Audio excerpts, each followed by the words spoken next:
And I hope that, but it's going far, you know, it's also to tackle some of the issues where the Muslims are not ready to talk, or they are shy to talk. When it comes, for example, to hukm al-ridda, which is it right to say that a Muslim cannot change his or her religion?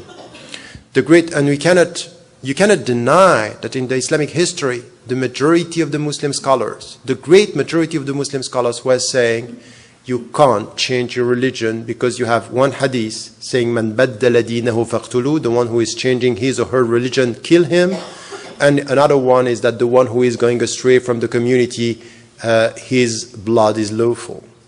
And some scholars were saying that's clear, you can't.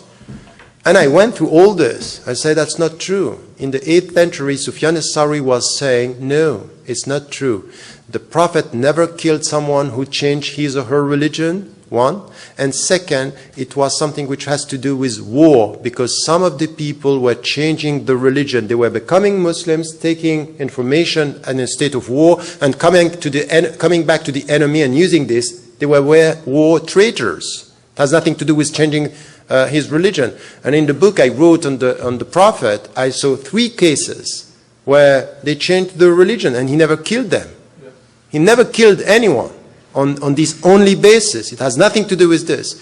So I said this 20 years ago, and I was considered by some, you know, in Mauritius, the Mufti of Mauritius said Tariq Ramadan is kafir murtad, meaning by this, in his words, infidels and apostate.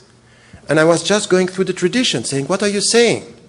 Look, it's not me, it's the tradition, and I'm repeating what some scholars said in the 18th century, and now I'm coming with the text. Show me where the Prophet killed someone because he or she changed his or her religion. Just show me this. I want to see this. And I never got an answer. So I repeated this. Recently, the Mufti of Egypt, Sheikh Ali Joma, came on the new, you know, this On Faith, Newsweek and Washington Post. They have a website.